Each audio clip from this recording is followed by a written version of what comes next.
Hey guys, welcome back to your channel trading university. So guys, एक और बेहतरीन analysis मैं आप लोगों के लिए लेके आ चुका हूं। गाइस, आज हम ना ये डेडिकेटेड वीडियो रहेगी। मोस्टली हम इस वीडियो में बैंक निफ्टी की बात करेंगे, क्योंकि बैंक निफ्टी में ना मूवमेंट कुछ हो ही नहीं रही है। मतलब मैं बोलूंगा एक ही रेंज में कंसोलिडेट कर रहा है, या तो ब्रेकआउट आने वाला है या तो ब्रेक डाउन आने वाला है। जो मैंने वीडियो को टारगेट रखा है कि 45,000 और 50,000, और इसमें मैंने एक चीज और मेंशन करी है वीडियो के थंबनेल में कि बियर्स ट्रैप्ड। तो मैं ये क्यों लिख रहा हूं? सो गाइस, पूरा एनालिसिस करते हैं स्टार्ट। और गाइस, ये अगर आपको पूरी वीडियो देखनी है, सो हमारे स्टॉक मार्केट अलर्ट एक और चैनल है जिसमें हम आप लोगों के लिए post market pre market videos की सीरीज बनाते हैं, जिसमें हम आप लोग को स्टॉक एनालिसिस करके बताते हैं। सो ये डेडिकेटेड पूरी video stock market alert channel पर डलेगी हमारे। सो उस वीडियो को जाकर जरूर देखना, जिसमें मैं निफ्टी, बैंक निफ्टी और स्टॉक्स की भी एनालिसिस दूंगा। सो गाइस, डिस्क्रिप्शन बॉक्स में आप लोगों को स्टॉक मार्केट अलर्ट चैनल का हमारे लिंक मिल जाएगा, जाके आप लोग उसको भी सब्सक्राइब कर सकें।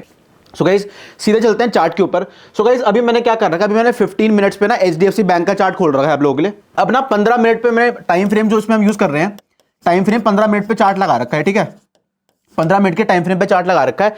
और मैं देख रहा हूं कि 21 तारीख को ना एचडीएफसी बैंक थोड़ा गैप अप खुला था, थोड़ी गैप अप ओपनिंग हुई थी एचडीएफसी बैंक में। ठीक है, और गैप अप ना सस्टेन कर रहा है।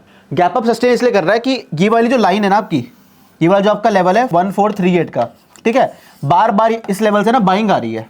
मतलब ये एक अब बहुत ही अच्छा ना डिमांड जोन बन चुका है। To explain you in simple words, demand zone आपका एक ऐसा जोन होता है जहां पे बायर स्ट्रांग होते हैं, मतलब बाइंग ज्यादा होती है एज कंपेयर टू सेलिंग। जैसे कि डिमांड ज्यादा होती है, सप्लाई कम होती है, तो ऑटोमेटिकली रेट तभी वहां से बढ़ता है। और जिस लेवल पे सप्लाई ज्यादा होती है, डिमांड कम होती है, वहां से गिरावट आपको देखने को मिलती है पर्टिकुलर लेवल से। सो गाइस, ये एक ही रेंज में गैप अप खुलने के बाद गैप अप सस्टेन कर रहा है। बीच में इसने ट्राई किया था, बट इमीडिएटली एक बाइंग मोमेंटम आपको ऊपर की साइड मिला था 1438 से लेके 1450 का, मतलब इसी 12 पॉइंट की रेंज में ना आपका एचडीएफसी बैंक मैं बोलूंगा कंसोलिडेट कर रहा है। तो तभी एक कंफ्यूजन मूवमेंट बनी है, क्योंकि एचडीएफसी बैंक की मैं बात करूं, सो इस ऐसे स्टॉक्स में ना गैप्स बहुत कम सस्टेन करते हैं, बट बार बार जब भी बाइंग आ रही है, ऊपर से ये सेलिंग आ रही है, बार बार एक ही रेंज में 12 पॉइंट की ही बार बार रेंज में 12 रुपीज की रेंज में नीचे से बाइंग फिर ऊपर से सेलिंग, और बार बार टच करके ऐसी ही रेंज में कंसोलिडेट कर रहा है। तो इसकी वजह से क्या हो रहा है, अगर मैं आपको ड्राइंग्स रिमूव करके बताऊं, अब थोड़ा कलर चेंज करता हूं, व्हाइट लगा देता हूं आप लोग के लिए। सो बार बार क्या हो रहा है, एक ही जो 12 रुपए की जो उसकी रेंज है ना जिसमें कंसोलिडेट कर रहा है, उसकी वजह से ना जो बैंक निफ्टी है दैट इज ऑल्सो साइडवेज। मतलब जो बैंक निफ्टी है ना, वो ऊपर की तरफ आपको ब्रेकआउट नहीं दे पा रहा। और आपको पता है, जिस दिन एचडीएफसी बैंक चला, जिस दिन एचडीएफसी बैंक में एक मोमेंटम अच्छा आ गया, क्योंकि आपको पता है कि रिजल्ट्स की वजह से जो उनका मर्जर हुआ था, उसके बाद जो उसके रिजल्ट्स आए थे, so they were not as per expectations. ठीक है, they were not as per expectations, तो this stock was beaten down very much, काफी अच्छे लेवल से ये गिरा था। सो चलना स्टार्ट किया। अगर आपको 1450 के ऊपर एक पॉजिटिव क्लोजिंग मिल जाए, सो इसका ये मतलब है कि बैंक निफ्टी में एक बड़ा मोमेंटम आने वाला है। बैंक निफ्टी में एक बहुत ही बेहतरीन मोमेंटम आ सकता है, हो सकता है 48,000 भी पहुंच जाए इंट्राडे या फिर नेक्स्ट डे। ठीक है, आपको क्या चाहिए, आपको 1450 लेवल के ऊपर चाहिए पॉजिटिव क्लोजिंग। ठीक है, क्लोजिंग के बाद क्या चाहिए, रीटेस्ट भी चाहिए, और प्लस ये जो ट्रेड होगा ना, this should be extremely good volume supported.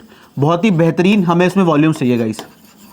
अगर ये ट्रेड वॉल्यूम सपोर्टेड नहीं हुआ ना, तो उसके बाद जब इसने ट्राई करके अगर ये ऊपर वापस नीचे घुमा, तो इसमें फिर आएगी शार्प सेलिंग। ठीक है, अगर कैंडल सस्टेन नहीं करी, और शार्प सेलिंग से मेरा मतलब है कि 1438 जिस लेवल की हमने बात करी, वो डाउन साइड में ब्रेक होगा। ठीक है, और आपको जो लेवल हो सकता है देखने को मिले, आपको अप्रोक्सीमेटली 1430 से लेके 1432 इन एचडीएफसी बैंक देखने को मिल सकता है। अगर 1432 भी सस्टेन नहीं कर रहा, तो सीधा जो नेक्स्ट सपोर्ट रहने वाला है 1400 का लेवल रहेगा आपका, जो कि ग्राउंड लेवल है। सो गाइस, आई होप आपको ये बेसिक डिटेल्स एचडीएफसी बैंक के ऊपर क्लियर हो गई होंगी। अब ये चार्ट रिमूव करते हैं। ठीक है, अब आपको लेके चलता हूं जरा बैंक निफ्टी के ऊपर। बैंक निफ्टी के ऊपर थोड़ा बात करते हैं। बैंक निफ्टी में मल्टीपल टाइम फ्रेम का एनालिसिस करेंगे, 15 मिनट पे भी बात करेंगे, 1 आवर पे भी बात करेंगे। ठीक है, सो अभी मैंने ना 15 मिनट का चार्ट आप लोगों के लिए एचडीएफसी बैंक का लगा रखा है। हमने क्या देखा था, जो हमारा लास्ट ट्रेडिंग डे था, ठीक है, हमने ये देखा था, अभी ड्रॉ करके दिखा देता हूं आपको, कि इसमें एक अच्छा मोमेंटम अपसाइड हमें देखने को मिला था। बहुत ही बेहतरीन एक अपसाइड मोमेंटम हमें देखने को मिला था। उसके बाद एक फ्लैग एंड पोल टाइप की चीजें बना रहा है। ठीक है, इसने क्या किया था, एचडीएफसी बैंक को थोड़ा ऐसे देखते हैं। ठीक है, अब दोबारा एनालिसिस करते हैं। ये देखो गाइस, इसने ना एक ऊपर अच्छा मोमेंटम दिया, फिर अब ये ना एक पैटर्न बना रहा है जिसको हम कहते हैं फ्लैग एंड पोल। ठीक है, ये एक फ्लैग एंड पोल पैटर्न बना रहा है। इसने ट्राई किया था ब्रेकआउट करने का, इसने हमारा एक लेवल भी टेस्ट किया था 46,950 का अपसाइड, बट क्योंकि सेलिंग आ गई, बार बार सेलिंग आ रही है, क्योंकि HDFC बैंक जो ट्रेड है वो HDFC बैंक सपोर्ट नहीं कर रहा। और सेकेंड पॉइंट ये है कि 46,950 is very near so to its millennial level 47,000। ठीक है, 47,000 एक मिलेनियर लेवल है जो हमारे 500,000 के गैप्स पे गाइस, जो बैंक निफ्टी में जो स्ट्राइक प्राइसेस होते हैं उसमें एक्सट्रीम CEP राइटिंग हो रखी होती है। डिपेंडिंग की प्राइस ऊपर से अप्रोच कर रहा है तो अगर ऊपर से अप्रोच कर रहा है तो वो सपोर्ट की तरह ऐड करेगा। ठीक है, और अगर प्राइस नीचे से अप्रोच कर रहा है तो एक रेजिस्टेंस की तरह ऐड करेगा। सो गाइज आई होप आपको बेसिक डिटेल्स क्लियर हो गई होंगी। अब अभी हमने बात कर ली कि फ्लैग एंड पोल पैटर्न की फॉर्मेशन हो रही है। अब हमें क्या चाहिए, अब इसमें हमें क्या चाहिए, इसका जो क्लोजिंग प्राइस था वो 46,849 के आसपास था बैंक निफ्टी की अगर बात करूं। ठीक है, बैंक निफ्टी में आपको 15 मिनट्स में ना ये जो कैंडल बनी है, this is a perfect shooting star. ठीक है, विच इंडिकेट्स सेलिंग। अब हो सकता है क्योंकि बैंक निफ्टी में भी एक नीचे की तरफ गैप है और HDFC बैंक में भी नीचे की तरफ गैप है। ठीक है, तो अगर HDFC बैंक में गैप फिलिंग की ट्रेड आई, सो ये जो आपको गैप दिख रहा है ना, मैं आपको ड्रॉ करके दिखाता हूं कि अप्रोक्सीमेटली कितने पॉइंट्स का है। ये जो आपको गैप दिख रहा है ये इंट्राडे की ही ट्रेड होगी, या फिर हो सकता है जब ट्यूसडे को हमारी मार्केट खुलेगी होली के बाद, जब मैं आप लोग वीडियो बना रहा हूं, आज हमारी छोटी होली है, संडे का दिन है। सो इंट्राडे की मूव में अगर मान लो गैप डाउन खुली, तो गैप डाउन खुलने के बाद अगर इसने गैप कवर कर दिया तो आपको दोबारा ऊपर की तरफ एक रैली देखने को मिल सकती है, प्रोवाइडेड ये जो आपका लेवल है विच इज अप्रोक्सीमेटली 46,300 से लेके 350, अगर ये डाउनसाइड ब्रेक नहीं हो रहा, और आपको एक बुलिश एंगल्फिंग टाइप की चीज या डोजी टाइप की चीज दिख रही है और उसके बाद आपको एक अच्छा बाइंग मोमेंटम देखने को मिल रहा है which is volume supported.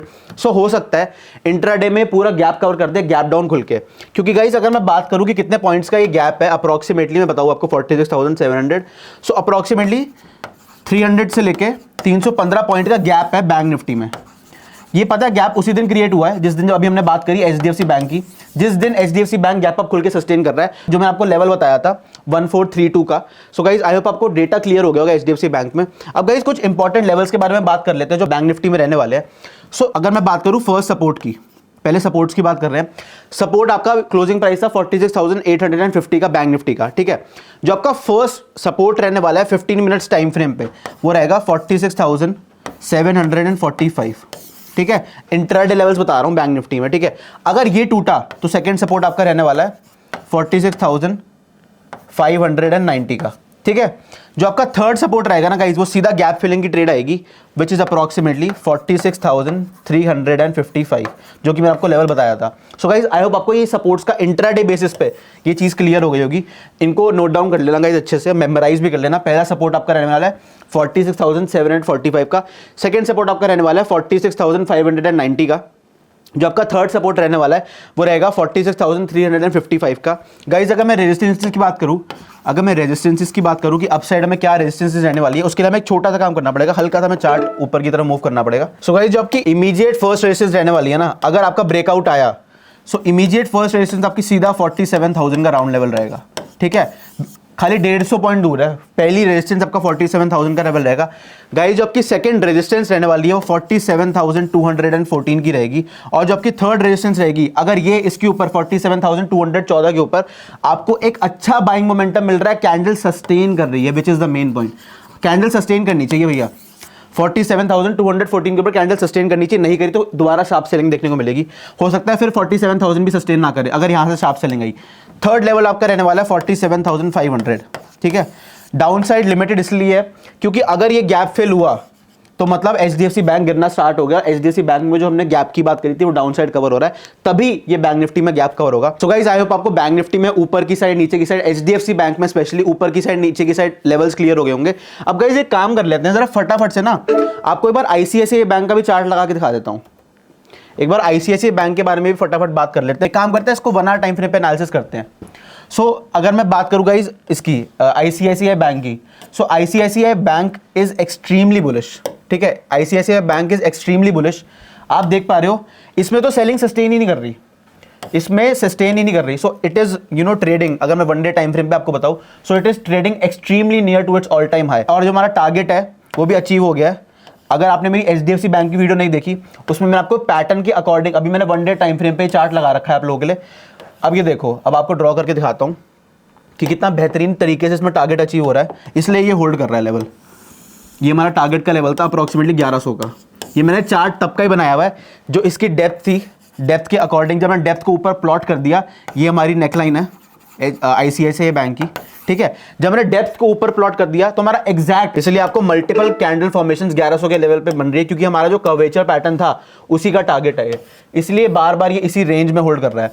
So guys, अगर कुछ मैं आपको लेवल्स बताऊं ICICI बैंक के, कुछ लेवल्स बताऊं, सो इंपॉर्टेंट, पहले रेजिस्टेंस की बात करते हैं जहां पे आपको मल्टीपल विक्स फॉर्मेशन देखने को मिल रही है, मल्टीपल विक्स फॉर्मेशन, और एक छोटा सा कर्वेचर पैटर्न भी, मल्टीपल कर्वेचर पैटर्न भी बना रहा है। सो गाइस, पहली और इंपॉर्टेंट रेजिस्टेंस जो आप लोगों के लिए रहने वाली है वो रहेगी 1095 की। अगर इसके ऊपर पॉजिटिव क्लोजिंग आ गई, ठीक है, तो सीधा ब्रेकआउट आएगा, 1100 भी उड़ेगा सीधा एक ही कैंडल में, ठीक है। सेकंड रेजिस्टेंस गाइस, क्योंकि this is trading very near to its all time high, second level रहेगा 1150 का 1050, और थर्ड रेजिस्टेंस रहेगी 1100, ठीक है। गाइज, आई होप आपको रेजिस्टेंस क्लियर हो गई होंगी कि क्या क्या रहने वाली है ICICI बैंक की। अगर मैं आपको नीचे की साइड, डाउन साइड के बारे में बात करें अगर, सो पहला सपोर्ट जो आपका रहेगा, पहला सपोर्ट वो रहेगा 1080 का लेवल, ठीक है। आई होप आपको ये क्लियर हो गया होगा। सेकंड सपोर्ट आपका रहने वाला है 1050 का, 30 रुपए के गैप पे। थर्ड सपोर्ट आपका रहने वाला है 1000 का level. So ICICI bank is the only reason कि हमारा जो बैंक निफ्टी है वो होल्ड कर रहा है, क्योंकि HDFC बैंक एक ही रेंज में कंसोलिडेट कर रहा है, जैसे कि हमने बात करी थी अभी, और उसमें नीचे की तरफ जो गैप है, ठीक है।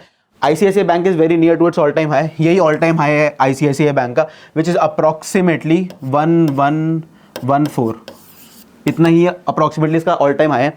सो गाइज, आई होप आपको ब्रीफ एनालिसिस बैंक निफ्टी के ऊपर क्लियर हो गया होगा कि किस तरीके से आपको ट्रेड करनी है, ट्रेड लेनी है, टेक्निकली जो हमने बात करी आज। So guys, thank you for watching all our videos. Please like share and subscribe to our channel and do share all our videos with your friends and family. उनको भी बताइए कि बैंक निफ्टी में अगर वो ट्रेडिंग करते हैं, FNO में ट्रेडिंग करते हैं, सो उनको अपनी ट्रेड किस हिसाब से पोजिशन करनी है मार्केट के कंडीशंस के हिसाब से। So guys, we'll be back with another great video for you guys. Thank you so much for watching guys, see you, bye.